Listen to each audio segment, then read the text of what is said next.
Hello and welcome everyone to the one and only Busynomics. So in the series of industrial relation, we have already covered three acts: Equal Remuneration Act, Minimum Wages Act and the Factories Act 1948. If you have missed any of the videos, any of the acts, just go to the playlist and watch the sessions. Okay, so today we are going to start with a new act which is known as the Trade Union Act 1926. We will cover this act chapter wise as we do earlier. So let's begin with the chapter 1. The chapter 1 of act has covered the preliminary information like the short title, extent and the commencement and definitions that comes under the act. So let's begin with the section 1. तो start करते हैं section 1 sub section 1 से, जो कि short title के बारे में है। ये एक्ट जो हम आज पढ़ने जा रहे हैं इसका शॉर्ट टाइटल है trade union act 1926।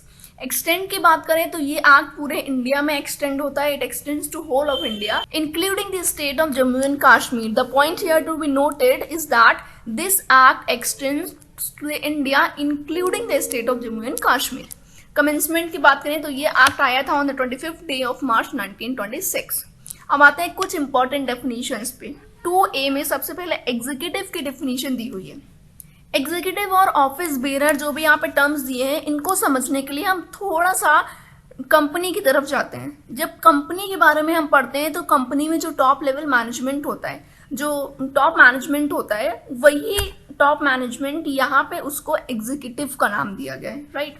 Trade union में जब हम बात करते हैं तो मैनेजमेंट के, जैसे कंपनी में मैनेजमेंट होता है टॉप लेवल मैनेजमेंट, उसी टॉप लेवल मैनेजमेंट को ट्रेड यूनियन में एग्जीक्यूटिव का नाम दिया गया है। You can also see in the definition, right. अब हम ऑफिस बेरर पे आए तो उस टॉप लेवल मैनेजमेंट के जो भी बोर्ड ऑफ डायरेक्टर्स होते हैं, जो डायरेक्टर्स होते हैं, उन्हें ट्रेड यूनियन एक्ट में ऑफिस बेरर कहा गया है। और साथ में ये भी लिखा है, जैसे कि आप पढ़ सकते हैं, in the case of trade union include any member of the executive. Executive कहा हमने किसको? वो जो हमारा बोर्ड है, टॉप लेवल मैनेजमेंट का जो पूरा बोर्ड है, उसको हमने एग्जीक्यूटिव बोल दिया। और ऑफिस बेरर बोला उस बोर्ड के हर पर्सन को, मतलब हर एक बोर्ड ऑफ डायरेक्टर को हमने यहाँ पे एग्जीक्यूटिव बोल दिया। बट इसमें किसे इंक्लूड नहीं करना है? ऑडिटर को। कंपनी के पर्सपेक्टिव में भी हम बात करेगा तो बोर्ड ऑफ डायरेक्टर्स में कभी ऑडिटर को इंक्लूड नहीं करते, because he is the external person. Auditor हमेशा बाहर से आता है कंपनी की ऑडिट करने के लिए, उसका इंटरनल रिलेशन नहीं होता है। इसी तरह हम ऑफिस बेरर की भी जब बात करेंगे तो ऑडिटर को उसमें इंक्लूड नहीं करेंगे। ये बहुत बार एग्जाम में आ सकता है कि this question has repeated several times in the exam that who is not included in the definition of office bearer. So what you have to remember that auditor is not included in the office bearer, right? बढ़ते हैं registered office की तरफ। तो trade union का जो भी registered office है, जहाँ उसका हेड ऑफिस सिचुएटेड है, उसी को हम रजिस्टर्ड ऑफिस कहेंगे, ठीक है। रजिस्टर्ड ट्रेड यूनियन का मतलब क्या है? जो भी ट्रेड यूनियन एक्ट 1926 के अंदर रजिस्टर्ड है, उसे हम रजिस्टर्ड ट्रेड यूनियन कहेंगे। यहाँ पे साथ में मैं एक पॉइंट और आपको क्लियर कर देती हूँ कि अगर आपने अपने ट्रेड यूनियन को रजिस्टर करा रखा है, ट्रेड यूनियन रजिस्टर होने से फ़ायदा क्या होता है कि ट्रेड यूनियन का एक सेपरेट लीगल आइडेंटिटी बन जाता है, राइट। जैसे कंपनी की एक सेपरेट लीगल आइडेंटिटी हो जाती है जब वो एक बार कंपनीज एक्ट के अंडर रजिस्टर हो चुकी होती है। इसी तरह ट्रेड यूनियन की भी एक सेपरेट लीगल आइडेंटिटी बन जाती है, उसका परपेचुअल सक्सेशन हो जाता है। मीन्स लोग आए या जाए बट ट्रेड यूनियन के एग्जिस्टेंस पे फर्क नहीं पड़ेगा। प्लस एक और बेनिफिट क्या है कि इट कैन स्यू और can be sued. Trade union किसी दूसरे यूनियन पे, किसी दूसरे पार्टी पे स्यू कर सकती है और दूसरी पार्टीज भी ट्रेड यूनियन पे स्यू कर सकती हैं। तो रजिस्टर होने से ये सारे जो बेनिफिट्स हैं, ये सारे फीचर्स जुड़ जाते हैं एक रजिस्टर्ड ट्रेड यूनियन के साथ। उसका परपेचुअल सक्सेशन हो जाता है, सेपरेट लीगल एंटिटी हो जाती है, इट कैन स्यू और it can be sued. Okay, अब आते हैं रजिस्ट्रार पे। सेक्शन 2F के according registrar means a person appointed by the appropriate government under section 3। Section 3 इस एक्ट में हम आगे पढ़ेंगे, सेक्शन 3 जिसमें रजिस्ट्रार के अपॉइंटमेंट से रिलेटेड सारे प्रोविजन दिए हैं। तो सेक्शन 3 के अंदर जिस भी पर्सन को एप्रोप्रिएट गवर्नमेंट अपॉइंट करती है उसे हम ट्रेड यूनियन में रजिस्ट्रार कहते हैं। और गवर्नमेंट अगर चाहे एप्रोप्रिएट गवर्नमेंट एडिशनल या डेप्यूटी रजिस्ट्रार्स को भी अपॉइंट कर सकती है एज पर द रिक्वायरमेंट। बढ़ते हैं ट्रेड डिस्प्यूट की डेफिनेशन की तरफ, जो कि सेक्शन 2G में दी हुई है। अब इसमें दो पार्टीज के बीच का कॉम्बिनेशन बनाया गया है। पार्टीज कौन से हैं, एम्प्लॉयर और एम्प्लॉय, दो पार्टीज हैं, एम्प्लॉय को ही वर्कमैन कहा गया है यहाँ पे, ठीक है। तो अभी कॉमन सी बात है कि दो पार्टीज हैं तो उनके बीच डिस्प्यूट अराइज होगा, या तो एम्प्लॉयर और एम्प्लॉय के बीच होगा, या तो एम्प्लॉय और एम्प्लॉय के बीच होगा, या फिर एम्प्लॉयर और एम्प्लॉयर के बीच होगा। यही तीनों सिचुएशंस यहाँ पे लिखी हुई हैं, ठीक है। A dispute between employer and workman, workman and workman and employer and employer. इन तीनों पार्टीज के बीच में कोई भी डिस्प्यूट अराइज, ये तीनों केसेस में बेसिकली जो भी डिस्प्यूट अराइज होगा उसे बोल देंगे ट्रेड डिस्प्यूट। यहाँ पे वर्कमैन का मतलब क्या है, workman means all the person employed in the trade और इंडस्ट्री, वो सारे लोग जो किसी भी ट्रेड या इंडस्ट्री में एम्प्लॉयड है उन्हें वर्कमैन कहा गया है। ज़रूरी नहीं है कि वो जिस भी एम्प्लॉयर के अगेंस्ट ट्रेड डिस्प्यूट अराइज कर रहे हैं वो उसके इंडस्ट्री में ही एम्प्लॉयड हों, वो किसी भी इंडस्ट्री या किसी भी ट्रेड में एम्प्लॉयड हो सकते हैं। नेक्स्ट है डेफिनेशन ट्रेड यूनियन की, जो कि 2H में दी हुई है। ट्रेड यूनियन की डेफिनेशन में क्या बताया गया है, एनी कॉम्बिनेशन वेदर टेम्पररी और परमानेंट। ज़रूरी नहीं है कि ट्रेड यूनियन परमानेंट ही हो, आइदर परमानेंट है तो ये उसके लिए बेनिफिशियल है, बहुत सारे राइट्स मिल जाते हैं ट्रेड यूनियन को। टेम्पररी की बात करें तो वो 7 मंथ्स या 10 मंथ्स के लिए भी टेम्पररी बेसिस पर ट्रेड यूनियन फॉर्म की जा सकती है। तो एनी कॉम्बिनेशन टेम्पररी और permanent and formed primarily for the purpose of regulating the relation between the employer and employee or the employer and employer or the employee and employee। तो जो हमने ऊपर 3 सिचुएशंस पढ़ी ट्रेड यूनियन में कि किस तरह से हमने कॉम्बिनेशन बनाया कि इन तीनों के बीच में डिस्प्यूट अराइज हो सकता है, उन्हीं तीनों के बीच में रेगुलेशंस को, रिलेशंस को रेगुलेट करने के लिए ट्रेड यूनियन का फॉर्मेशन हो रहा है। एंड ये ट्रेड यूनियंस इंडिपेंडेंट भी हो सकती हैं, या हो सकता है कि किन्हीं दो छोटी ट्रेड यूनियन को कोलैबोरेट करके हम एक नई ट्रेड यूनियन को फॉर्म कर दें। दो या दो से ज़्यादा ट्रेड यूनियन का फेडरेशन भी हो सकता है, right. So I think trade dispute और ट्रेड यूनियन क्लियर है। सिंपल एम्प्लॉयर और एम्प्लॉय के बीच में अगर डिस्प्यूट अराइज होगा तो वो ट्रेड डिस्प्यूट है, और दोनों पार्टीज के बीच में रिलेशंस को रेगुलेट करने के लिए हम ट्रेड यूनियन का फॉर्मेशन कर रहे हैं। Here we are done with chapter 1। Now let's move towards the chapter 2, which contains provision regarding the registration of trade unions. Chapter 2 में जो सबसे पहला सेक्शन है वो रजिस्ट्रार के अपॉइंटमेंट से डील करता है। इसमें कुछ इंपॉर्टेंट पॉइंट्स हैं। सबसे पहला पॉइंट ये है कि एप्रोप्रिएट गवर्नमेंट हर एक स्टेट के ट्रेड यूनियन के लिए रजिस्ट्रार को अपॉइंट करेगी। ये अपॉइंटमेंट एप्रोप्रिएट गवर्नमेंट के थ्रू होगा। एप्रोप्रिएट गवर्नमेंट से मतलब है हमारा यहाँ पे स्टेट गवर्नमेंट या फिर सेंट्रल गवर्नमेंट, जिसकी जहाँ पे रूलिंग होगी वो वहाँ पे अपॉइंट करेगा रजिस्ट्रार्स को। प्लस अगर चाहें तो रिक्वायरमेंट के अकॉर्डिंग एडिशनल या डेप्यूटी रजिस्ट्रार्स का भी अपॉइंटमेंट एप्रोप्रिएट गवर्नमेंट कर सकती है। बढ़ते हैं सेक्शन 4 की तरफ। बेसिकली सेक्शन 4 से हमारे प्रोविजन स्टार्ट होते हैं इस चैप्टर के कि ट्रेड यूनियन का रजिस्ट्रेशन हमें कैसे कराना है। बेसिकली सबसे पहले आते हैं मोड ऑफ रजिस्ट्रेशन पे। जब मोड ऑफ रजिस्ट्रेशन की बात आती है तो दो पार्ट्स में हम इसको समझ सकते हैं। पहला है rules of the trade union, second is application of trade union. तो सबसे पहले रूल्स ऑफ ट्रेड यूनियन क्या है, एक कॉपी ऑफ रूल्स है कि आप किस तरह से अपनी प्रोसीडिंग करेंगे। उन सारी चीज़ों को आप ट्रेड यूनियन के रूल्स में मेंशन करते हैं, और उन रूल्स को कम से कम 7 मेंबर्स साइन करेंगे जो कि ऑफिस बेरर हैं, राइट। जिन्होंने मतलब हमारे जो बोर्ड ऑफ डायरेक्टर्स हैं उनमें से जो हमारा मैनेजमेंट है उसके कम से कम 7 मेंबर्स वो जो ट्रेड यूनियन की रूल्स की कॉपी है उसको साइन करेंगे। प्लस बात करते हैं हम एप्लीकेशन की। तो एप्लीकेशन को जितने भी लेबर फोर्स आपके यहाँ एम्प्लॉयड है उसमें से मिनिमम या तो 100 या फिर 1/10 दोनों में से जो भी लेस हो वो उतने नंबर ऑफ लेबर उस एप्लीकेशन को साइन करेंगे। और अगर आप मिनिमम 100 लेबर्स को भी इकट्ठा नहीं कर पाते हैं, 100 लेबर्स उस एप्लीकेशन को साइन नहीं करते हैं, तो फिर आपकी एप्लीकेशन ट्रेड यूनियन के रजिस्ट्रेशन के लिए वैलिड नहीं है। सेक्शन 5 में एप्लीकेशन के क्या कंटेंट्स होने चाहिए, क्या इन्फॉर्मेशन एप्लीकेशन में होनी चाहिए, उसके बारे में बात करी गई है। तो सबसे पहले name, occupation and the address of member making the application should be there. जितने भी लोग उस एप्लीकेशन को साइन कर रहे हैं उन सबके नाम, उनके ऑक्यूपेशन, उनका एड्रेस, ये सब होना चाहिए। आपके ट्रेड यूनियन का नाम क्या रहने वाला है, उसका ऑफिस, उसका हेड ऑफिस, ये सारी इन्फॉर्मेशन। प्लस जितने भी लोगों ने रूल्स की कॉपी को भी साइन किया है वो कौन होंगे, डेफिनेटली ऑफिस बेरर्स होंगे। तो ऑफिस बेरर का title, name, age, address and the occupation, ये सारी इंफॉर्मेशन उस एप्लीकेशन में रहेगी। और ये एप्लीकेशन किसके पास जाएगी? एप्लीकेशन जाएगी रजिस्ट्रार के पास। अब बात करते हैं, ये जो स्टार पॉइंट बना है किस लिए है कि अगर कोई भी ट्रेड यूनियन पहले से एग्जिस्टेंस में है, उसको 365 डेज हो चुके हैं, उसके बाद अगर वो रजिस्ट्रेशन कराने जा रही है, उसे रियलाइज़ हुआ कि हमें रजिस्ट्रेशन के बेनिफिट्स चाहिए, तो हमें अपनी ट्रेड यूनियन का रजिस्ट्रेशन कराना पड़ेगा। और अब 365 डेज कंप्लीट होने के बाद अगर आप ट्रेड यूनियन का रजिस्ट्रेशन कराने जा रहे हैं, तो आपको एप्लीकेशन प्लस ट्रेड यूनियन के रूल्स की कॉपी प्लस एक और डॉक्यूमेंट सबमिट करना पड़ेगा, जो कि क्या है? General statement of the asset and liabilities of the trade union in prescribed format. यहाँ पे जनरल एसेट और लायबिलिटी का स्टेटमेंट क्या होता है? बेसिकली बैलेंस शीट होता है। तो जिस भी प्रिस्क्राइब्ड फॉर्मेट में आपसे ये डेटा मांगा जाएगा, बैलेंस शीट मांगी जाएगी, वो भी आपको देना पड़ेगा at the time of registration. Next है section 6, content of copy of rules. तो जो कॉपी ऑफ रूल्स साइन करने वाले हैं 7 लोग, मिनिमम 7 मेंबर्स को जो रूल्स की कॉपी साइन करनी है, उसमें क्या क्या रहने वाला है?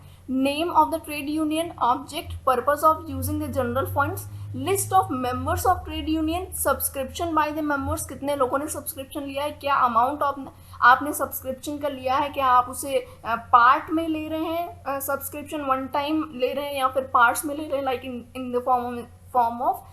द फॉर्म ऑफ इंस्टॉलमेंट्स, और आपकी ट्रेड यूनियन का मोड ऑफ डिसोल्यूशन क्या रहने वाला है। ये सारे इंफॉर्मेशन उस रूल्स की कॉपी में रहने वाली है। नेक्स्ट सेक्शन है सेक्शन 8, रजिस्ट्रेशन। अगर जो भी डॉक्यूमेंट्स आपने सबमिट किए हैं रजिस्ट्रार को, like the copy of rules, application, plus अगर आपके 365 डेज से ज़्यादा हो गए ट्रेड यूनियन के एग्जिस्टेंस को, तो आपने एक बैलेंस शीट भी जमा की होगी इन द प्रिस्क्राइब्ड फॉर्मेट। उन सारे डॉक्यूमेंट से अगर रजिस्ट्रार सेटिस्फाइड है, तो वो क्या करेगा कि एक रजिस्टर मेंटेन किया होता है उसने, वो आपकी ट्रेड यूनियन का नाम उस रजिस्टर में एंटर कर लेगा। उसके बाद आपको एक सर्टिफिकेट ऑफ रजिस्ट्रेशन इशू होगा अंडर द सेक्शन 9। ठीक है, आपके सेक्शन 8 के अंडर आपके ट्रेड यूनियन का नाम रजिस्टर होगा in the register maintain by the registrar. और सेक्शन 9 में क्या होगा? आपको एक सर्टिफिकेट ऑफ रजिस्ट्रेशन इशू हो जाएगा in the prescribed format. Section 10 is about the cancellation of registration. अब इसमें बताया गया है कि किन किन तरीकों से आपके ट्रेड यूनियन का रजिस्ट्रेशन, जो आपको सर्टिफिकेट ऑफ रजिस्ट्रेशन मिला है, वो कैंसिल भी हो सकता है। किन किन वजहों से कैंसिल हो सकता है? पहले, अगर आप खुद एप्लीकेशन देते हैं on the application of trade union की एप्लीकेशन देने पे ये सर्टिफिकेट ऑफ रजिस्ट्रेशन कैंसिल हो सकता है। दूसरी बात, जिन लोगों ने एप्लीकेशन को साइन किया है, the number of members of trade union, वो आपके ट्रेड यूनियन के मेंबर हुए जिन्होंने एप्लीकेशन को साइन किया है, अगर वो 1/10 ऑफ द टोटल वर्कफोर्स या फिर 100 से बिलो जाते हैं, तो भी आपके ट्रेड यूनियन का जो सर्टिफिकेट है वो कैंसिल हो जाएगा। नेक्स्ट क्या है? अगर रजिस्ट्रार को ये पता चलता है कि आपने जो भी सर्टिफिकेट ऑफ रजिस्ट्रेशन उससे लिया है वो कोई फ्रॉड करके लिया है, राइट, या फिर कोई मिस्टेक आपने की है, जो सारी इन्फॉर्मेशन थी वो सही नहीं है, कोई अपने मिस रिप्रेजेंटेशन किया है बेसिकली, तो रजिस्ट्रार आपका सर्टिफिकेट कैंसिल कर सकता है। अगर आपने सर्टिफिकेट की कॉपी ऑफ रूल्स में जितने भी रूल्स मेंशन किए हैं उन सारे रूल्स का कॉन्ट्रावेंशन करते हैं, या फिर ट्रेड यूनियन एक्ट के किसी प्रोविजन का कॉन्ट्रावेंशन करते हैं, तो भी आपका जो सर्टिफिकेट ऑफ रजिस्ट्रेशन है वो कैंसिल हो सकता है। नेक्स्ट जो लास्ट पॉइंट है वो ये है कि अगर जिस बिजनेस या ग्रुप में आप काम कर रहे थे और आपने उसके बेसिस पे ट्रेड यूनियन बनाए हैं, उस इंडस्ट्री के लिए ट्रेड यूनियन बनाया है, और वो इंडस्ट्री ही एग्जिस्ट नहीं करती या वो बिजनेस ग्रुप ही अब एग्जिस्ट नहीं करता, तो आपकी ट्रेड यूनियन का एग्जिस्टेंस भी उसी पॉइंट ऑफ टाइम पे सीज हो जाता है। अब ये कैंसिलेशन जब होगा तो क्या होगा? रजिस्ट्रार आपको 2 महीने पहले एक नोटिस इशू कर देगा कि 2 महीने बाद आपका ये जो सर्टिफिकेट ऑफ रजिस्ट्रेशन है ये कैंसिल हो जाएगा और इसका एग्जिस्टेंस फिर इलीगल हो जाएगा। अब वो सर्टिफिकेट ऑफ रजिस्ट्रेशन आपका लीगल नहीं रहेगा। नेक्स्ट है सेक्शन 11 जो बात करता है अपील्स के बारे में। अब इसमें क्या कहा गया है कि रजिस्ट्रार हो सकता है कि आपने जो भी डॉक्यूमेंट सबमिट किए हैं आपके ट्रेड यूनियन के रजिस्ट्रेशन के लिए, उनको रिफ्यूज़ कर दे, उन्हें विड्रॉ कर दे, या फिर आपका रजिस्ट्रेशन जो है वो कैंसिल कर दे ट्रेड यूनियन का। वो ये कह दे कि आपने किसी प्रोविजन का कॉन्ट्रावेंशन किया है या आपने किसी रूल का कॉन्ट्रावेंशन किया है। एंड ट्रेड यूनियन के मेंबर्स रजिस्ट्रार के इस डिसीजन से खुश नहीं है, वो इस डिसीजन को एक्सेप्ट नहीं करना चाहते, तो वो क्या कर सकते हैं? अपील फाइल कर सकते हैं कोर्ट में। एक प्रिस्क्राइब टाइम लिमिट है हालांकि ये टाइम लिमिट इस पर्टिकुलर सेक्शन में डिफाइन नहीं की गई है कि आपको इतने दिनों के अंदर ही अपील फाइल करनी है, ठीक है। तो जो भी प्रिस्क्राइब टाइम दिया गया होगा आपके जो सर्टिफिकेट में हो सकता है मेंशन हो, उस प्रिस्क्राइब टाइम में आप कोर्ट में अपील कर सकते हैं। अभी क्या होगा कि जब आपने अपील की तो या तो कोर्ट आपकी अपील को डिसमिस कर देगा या फिर कोई ऑर्डर पास करेगा। इट मीन्स आप रजिस्ट्रार के डिसीजन से बाउंड हो गए। दूसरा केस क्या हो सकता है कि जहां आपने कोर्ट में अपील की है वो एक ऑर्डर पास कर रहे हैं और वो रजिस्ट्रार को ये डायरेक्ट करें कि ट्रेड यूनियन को सर्टिफिकेट ऑफ रजिस्ट्रेशन इशू कर दिया जाए अंडर सेक्शन 9, या फिर जो भी कैंसिलेशन या विड्रॉल है उसको विड्रॉ कर लिया जाए, या फिर वो ये रजिस्ट्रार को ऑर्डर पास कर सकता है कोर्ट की जो भी कैंसिलेशन है उसको विड्रॉ कर लिया जाए, दोबारा से एक सर्टिफिकेट इशू कर दिया जाए। So next is section 11 that deals with the appeals. अभी क्या होता है कि रजिस्ट्रार हो सकता है कि आपके डॉक्यूमेंट से सेटिस्फाइड ना हो, आपके डॉक्यूमेंट्स को रिफ्यूज़ कर दे और सर्टिफिकेट ऑफ रजिस्ट्रेशन इशू ना करे ट्रेड यूनियन के लिए, या फिर जो फिर सर्टिफिकेट ऑफ रजिस्ट्रेशन इशू किया है उसे कैंसिल कर दे, ये कह के कि आपने किसी रूल को का कॉन्ट्रावेंशन किया है या किसी एक्ट के किसी प्रोविजन का कॉन्ट्रावेंशन किया है। उस केस में क्या हो सकता है, या तो आप वो उस ऑर्डर को मान लें रजिस्ट्रार के ऑर्डर को, या फिर आप उसके अगेंस्ट एक अपील फाइल करें। ये अपील आप कोर्ट में जब फाइल करेंगे तो दो चीज़ें हो सकती हैं, या तो आपकी अपील को डिसमिस किया जाएगा या फिर कोर्ट एक ऑर्डर पास करेगा आपके फेवर में। तो अगर अपील डिसमिस हो गई तो आपको रजिस्ट्रार का जो भी डिसीजन है उसे मानना पड़ेगा, और कोर्ट ये ऑर्डर पे पास कर सकता है कि रजिस्ट्रार सेक्शन 9 के अंडर आपको सर्टिफिकेट ऑफ रजिस्ट्रेशन इशू करे, या फिर जो भी कैंसिलेशन किया गया है आपके सर्टिफिकेट ऑफ रजिस्ट्रेशन को उसको विड्रॉ किया जाए। और जब कोर्ट ऑर्डर पास करेगा रजिस्ट्रार को तो रजिस्ट्रार को उस ऑर्डर के साथ कंप्लाई करना पड़ेगा। नेक्स्ट है सेक्शन 12 जो ये कहता है कि आप अगर अपने रजिस्टर्ड ऑफिस का, जो ट्रेड यूनियन का रजिस्टर्ड ऑफिस है, अगर उसकी लोकेशन को चेंज कर रहे हैं तो आपको उस चेंज के 14 डेज के अंदर रजिस्ट्रार को रिटन में ये बताना पड़ेगा कि मैंने अपने हेड ऑफिस की लोकेशन यहाँ से दूसरी जगह एक्स लोकेशन से वाई लोकेशन पे शिफ्ट कर दी है, ठीक है। नेक्स्ट है section 13 incorporation of registered trade union. Basically इस सेक्शन में आपके ट्रेड यूनियन को रजिस्टर कराने के बेनिफिट्स बताए गए हैं जो ऑलरेडी मैंने स्लाइड 1 में कवर कर लिए हैं, हालांकि फिर भी हम एक बार देख लेते हैं। अगर आपने ट्रेड यूनियन को रजिस्टर्ड करा लिया है, ठीक है, इनकॉर्पोरेशन आपका जो है वो रजिस्टर्ड करा के हुआ है, तो क्या फ़ायदे मिलते हैं। सबसे पहले आपकी ट्रेड यूनियन एक बॉडी कॉर्पोरेट बन जाती है, प्लस उसका परपेचुअल सक्सेशन हो जाता है, उसको एक कॉमन सील मिल जाती है, और उसके पास ये पावर आ जाती है कि वो मूवेबल और इमूवेबल दोनों ही प्रॉपर्टीज़ को होल्ड कर सकती है। प्लस किसी भी कॉन्ट्रैक्ट में अगर किसी आपको दूसरी पार्टी को स्यू करना है तो आपके पास ये अथॉरिटी आ जाती है कि आप दूसरी पार्टी को स्यू कर सकते हैं अपने ट्रेड यूनियन के नाम से, और अगर कोई दूसरी पार्टी चाहे तो भी आपके ट्रेड यूनियन को वो स्यू कर सकती है, because now you are a body corporate. अभी नेक्स्ट है सेक्शन 14 जिसमें कुछ एक्ट्स के नाम दिए गए हैं जो कि ट्रेड यूनियन पे अप्लाई नहीं होते हैं। ये एक्ट कौन से हैं? 3 एक्ट्स हैं basically, the societies registration act 1860, cooperative societies act 1912 and the companies act 1956। इनकी वर्किंग अलग चलेगी और आपके ट्रेड यूनियन की वर्किंग अलग चलेगी ट्रेड यूनियन एक्ट के अकॉर्डिंग, राइट। ये सारे ही एक्ट किसी भी रजिस्टर्ड ट्रेड यूनियन पे अप्लाई नहीं होंगे, और किसी भी ट्रेड यूनियन का रजिस्ट्रेशन अगर इन तीनों एक्ट्स के अंदर हुआ है तो उसे ट्रेड यूनियन नहीं कहा जा सकेगा। So the next is chapter 3 in which we are going to discuss the rights and liabilities of a registered trade union. Chapter 3 की स्टार्टिंग होती है सेक्शन 15 से, जो डील करता है जनरल फंड्स को स्पेंड करने के ऑब्जेक्ट से। हमें ये देखना है कि जो जनरल फंड्स कलेक्ट किए हैं ट्रेड यूनियन ने उन्हें किन ऑब्जेक्ट्स पे वो स्पेंड कर सकता है। सबसे पहला पॉइंट यहाँ पे क्या है कि अगर कोई भी लीगल प्रोसीडिंग हो रही है ट्रेड यूनियन के राइट्स को सिक्योर करने के लिए, उसकी जो भी हियरिंग चल रही है उसमें जो भी एक्सपेंसेस आएंगे उन सारे एक्सपेंसेस को बियर किया जाएगा ट्रेड यूनियन के जनरल फंड से। उसके बाद बात करें तो जो भी ट्रेड यूनियन के ऑफिस बेरर की सैलरी अलाउंसेस और एक्सपेंसेस हैं उन सबका पेमेंट भी जनरल फंड से होगा। जितने भी एडमिनिस्ट्रेशन एक्सपेंसेस हो रहे हैं अकाउंट्स के ऑडिट के लिए, जो भी एक्सपेंसेस होगा, ईयरली एक्सपेंस हो जो ऑडिटर को दिया जाता है, वो सारे एक्सपेंसेस भी जनरल फंड से होंगे। ट्रेड डिस्प्यूट होने की वजह से अगर किसी मेंबर को कोई लॉस होता है तो उसका कंपनसेशन भी जनरल फंड से दिया जाएगा।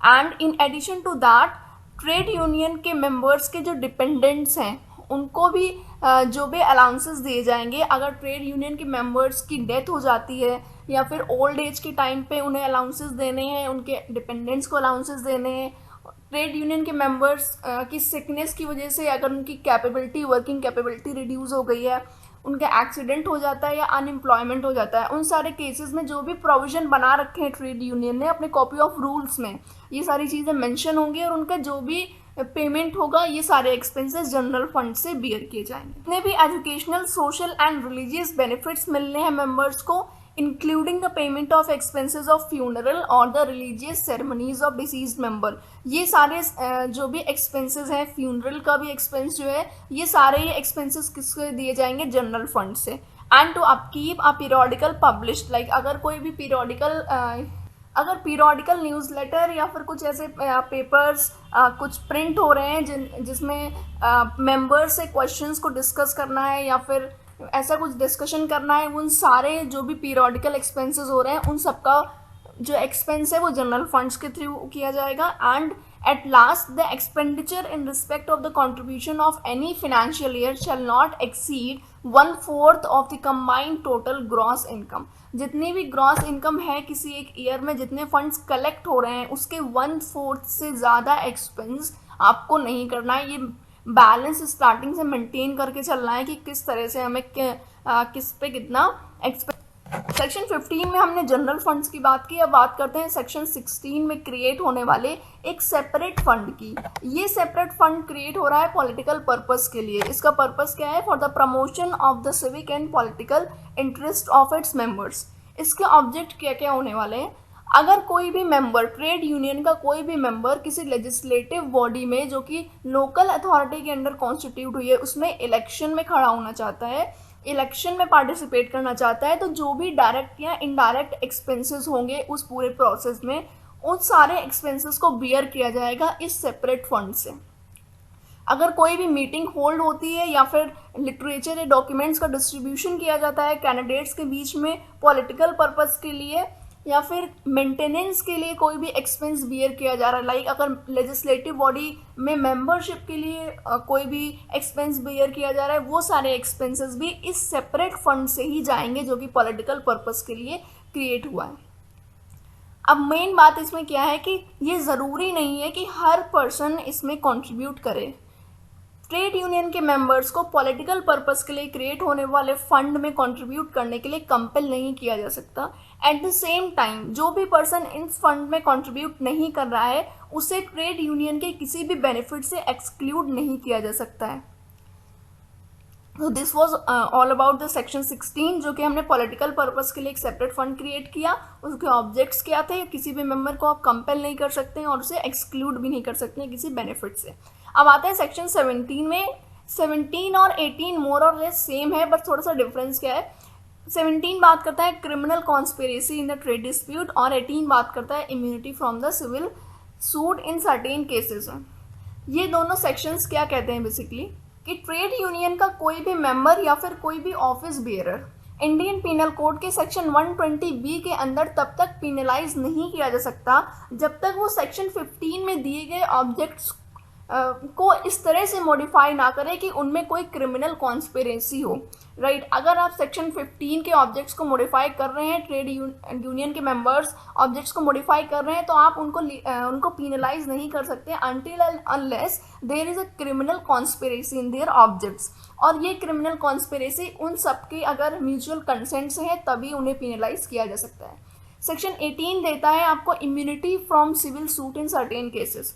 सेक्शन 18 ये कह रहा है कि अगर ट्रेड यूनियन अपने लॉफुल इंटरेस्ट को प्रमोट करने के लिए, अपने राइट्स को प्रमोट करने के लिए कोई भी अपने रूल्स में चेंज ला रहा है, ऑब्जेक्ट्स को कोई भी मॉडिफाई कर रहा है किसी तरह, तो आप उनको पिनलाइज नहीं कर सकते। उनको इम्यूनिटी मिली हुई है सिविल सूट्स के अगेंस्ट कि ट्रेड यूनियन एक्ट के अंदर अगर लॉफुल इंटरेस्ट को प्रमोट करने के लिए कोई भी एक्ट हो रहा है तो उसे पिनलाइज नहीं किया जा सकता। नेक्स्ट है section 20, right to inspect books of trade union. Trade union के ऑफिस बेरर और मेंबर्स के पास ये राइट है कि जो भी बुक्स ऑफ अकाउंट्स मेंटेन हो रही हैं ट्रेड यूनियन की, उनको वो जब भी चाहें इंस्पेक्ट कर सकते हैं। लास्ट है section 21, right of minor to be member of a trade union. ये क्या कहता है कि कोई भी पर्सन जिसने 15 ईयर्स ऑफ एज अटेन कर ली है, he can be the member, कोई भी पर्सन जिसने 15 ईयर्स ऑफ एज अटेन कर लिए, he can be the member of a registered trade union. But उसके कुछ सर्टेन कंडीशंस हो सकती हैं, वो कंडीशंस ट्रेड यूनियन के रूल्स में मेंशन होंगी। Next is section 21A which deals with the disqualification of office bearer of trade union. सबसे पहला पॉइंट है, अगर ट्रेड यूनियन के ऑफिस बेयरर ने 18 ईयर्स ऑफ एज अटेन नहीं किया है तो उसका डिस्क्वालिफिकेशन हो जाएगा। अब यहाँ पे कंफ्यूज होने की जरूरत नहीं है। अभी हमने सेक्शन 21 जो पढ़ा था उसमें क्या था कि कोई भी पर्सन जो माइनर है but 15 year of age attain कर लिया है तो वो ट्रेड यूनियन का मेंबर बन सकता है। अगर आपको याद हो तो जो लोग कॉपी ऑफ रूल्स साइन करते हैं वो ऑफिस बेयरर्स होते हैं। जब हमने मोड ऑफ रजिस्ट्रेशन पढ़ा था तब हमने कॉपी ऑफ रूल्स को भी साइन कराया था मिनिमम 7% से, और एप्लीकेशन को साइन कराया था मिनिमम 100 और 1/10 ऑफ द वर्क फोर्स से, विच एवर इज लेस। तो एप्लीकेशन को जो साइन करने वाले वर्कमैन हैं, जो लेबर्स हैं, they are the members of trade union. वो लोग अगर उनकी एज 15 है, they have attained the age of 15, so they can be the member of trade union, they are eligible for be the member of trade union। but जब हम बात करते हैं ऑफिस बेयरर की, तो ऑफिस बेयरर का 18 years की as attain करना कंपलसरी है। सो इन एडिशन टू दैट, अगर ऑफिस बेयरर के ऊपर कोई भी क्रिमिनल कॉन्स्पिरेसी का केस चल रहा है, अगर उसे इम्प्रिजनमेंट का सेंटेंस दिया जा चुका है, ठीक है, he has been sentence to imprisonment unless a period of 5 years has elapsed since release, मतलब उसे इम्प्रिजनमेंट से बाहर निकले हुए 5 साल बीत चुके हैं, उसके बाद ही वो ऑफिस बेयरर बन सकता है। बट अगर उससे कम का टाइम हुआ है तो वो ऑफिस बेयरर नहीं बन सकता है, उसका डिस्क्वालिफिकेशन हो जाएगा। Next is section 22, promotion of office bearer to be connected with the industry. अब ट्रेड यूनियन एक्ट हमारा क्या कहता है कि जो भी ऑफिस बेयरर हैं उनमें से कम 1/2 of the total number of the office bearer of every registered trade union shall be persons actually engaged or employed in an industry with which the trade union is connected। वो industry, वो employment जिससे trade union connected है, उसमें total number of office bearer के कम से कम half of the persons employed होने चाहिए, उससे एक्चुअली इंगेज्ड होने चाहिए। नेक्स्ट है section 23, change of the name. ये कहता है कि अगर कोई भी रजिस्टर्ड ट्रेड यूनियन अपने नाम को बदलना चाहती है तो उसके लिए कंसेंट क्या होगी, minimum 2/3 of the total number of its members. जो भी मेंबर्स हैं ट्रेड यूनियन के, उनके 2/3 ऑफ द मेंबर्स का कंसेंट होना जरूरी है for the change of name of the trade union. Next है section 24, amalgamation of trade union.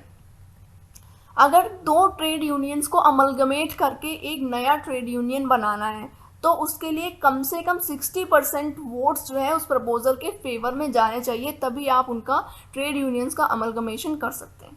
Next is section 27, आते हैं डिसोल्यूशन पे कि ट्रेड यूनियन का डिसोल्यूशन कैसे होगा। डिसोल्यूशन करने के लिए मिनिमम 7 मेंबर्स एक नोटिस पे साइन करेंगे।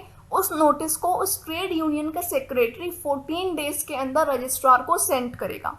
अब नोटिस सेंड कर दे रजिस्ट्रार को, उसके बाद क्या होगा कि जब ट्रेड यूनियन का डिसोल्यूशन होगा तो कॉपी ऑफ रूल्स के अकॉर्डिंग फंड्स का डिस्ट्रीब्यूशन होगा। अगर कॉपी ऑफ रूल्स में फंड्स के डिस्ट्रीब्यूशन किस तरह से होना ये डिफाइन नहीं है तो फंड्स का डिस्ट्रीब्यूशन करने का सारा राइट रजिस्ट्रार के पास है। वो जिस तरह से चाहे वो फंड्स का डिस्ट्रीब्यूशन कर सकता है among the members of the trade unions.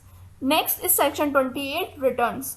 अभी जब रिटर्न फाइल करने की बात आती है तो रजिस्ट्रार को एनुअली जो आपके एक्सपेंडिचर और रिसिप्ट्स का एक डॉक्यूमेंट प्रिपेयर किया गया है, बैलेंस शीट बनाई गई है, उसको 31 दिसंबर को हर एक ईयर एंडिंग की जो बैलेंस शीट है वो रजिस्ट्रार को सेंड करनी है along with the asset and liabilities of the trade union and the copy of rules. जो कॉपी ऑफ रूल्स है ट्रेड यूनियन की वो हर साल एवरी ईयर जब आप रिटर्न फाइल करोगे तो आपको रजिस्ट्रार को सबमिट करनी है। कॉपी ऑफ रूल्स सबमिट करने से बेनिफिट क्या होता है कि अगर कोई भी रूल्स में चेंज हुआ है तो वो पता चल जाता है, बिकॉज रजिस्ट्रार उसी के अकॉर्डिंग अपने जो रजिस्टर मेंटेन जो डॉक्यूमेंट्स मेंटेन किए होते हैं उनमें भी वो चेंजेस कर लेता है। कॉपी ऑफ रूल्स, हालांकि अगर आपने कोई भी रूल्स में ऑल्टरेशन किया है तो आपको 15 डेज के अंदर, ऑल्टरेशन करने के 15 डेज के अंदर रजिस्ट्रार को इन्फॉर्म करना होता है। बट उसको फिर से एक डबल वेरिफिकेशन के लिए, क्रॉस चेकिंग के लिए हर एक ईयर एंडिंग पे जब आप रिटर्न फाइल करोगे तो एसेट एंड लायबिलिटीज के जो आपका डॉक्यूमेंट है उसके साथ में आपको कॉपी ऑफ रूल्स भी ट्रेड यूनियन भी कॉपी ऑफ रूल्स भी रजिस्ट्रार को सेंड करना है. Next is chapter 4 which deals with some regulations. So regulation से स्टार्ट होते हैं सेक्शन 29 से. The very first is power to make regulations. किसके पास पावर है रेगुलेशंस को बनाने की? तो appropriate government is having the powers to make the regulation. Again, I am telling you, appropriate government can be the central government or the state government based on their ruling, right? अब जो rules बनाए जाएंगे इन regulations में क्या क्या हो सकता है? The manner in which the trade union and the rules of the trade union shall be registered. किस तरह से trade union का registration होना है, rules किस तरह से बनने हैं, कितनी फीस पे कर दी जानी है at the time of registration, ये हो सकता है इन regulations में. प्लस जो आपका ट्रांसफ़र हो रहा है रजिस्ट्रेशन का eight the time of change in the head office. अगर एक स्टेट से दूसरे स्टेट में हेड ऑफिस का ट्रांसफ़र हो रहा है तो किस तरह से रजिस्ट्रेशन होना है. Plus the manner in which the qualification of a person by whom the account of registered trade union shall be audited. कौन अकाउंट्स को ऑडिट करने वाला है ट्रेड यूनियन की, उसकी क्वालिफिकेशन क्या होगी, क्या एलिजिबिलिटी होगी कि आप किसी पर्सन को एज अ ऑडिटर लाकर अपनी ट्रेड यूनियन के अकाउंट्स का ऑडिट करा लें. इससे रिलेटेड रूल्स भी एप्रोप्रिएट गवर्नमेंट्स बनाएंगी. And the conditions subject to which the inspection of documents kept by the registrar shall be allowed and fee which shall be chargeable in respect of such inspections. अब registrar अगर documents का inspection कर रहा है trade union के तो वो किस तरह से करे जाने हैं, कितनी फीस चार्ज होगी डॉक्यूमेंट्स के इंस्पेक्शन करने के लिए, ये सारी चीज़ें ये रेगुलेशंस में डिसाइड होंगी जो कि एप्रोप्रिएट गवर्नमेंट बनाने जा रहे हैं. इन एडिशन टू दैट कोई भी मैटर जो गवर्नमेंट को लगता है कि इंक्लूड होना चाहिए रेगुलेशंस में वो उसे जब भी चाहे इंक्लूड कर सकती हैं.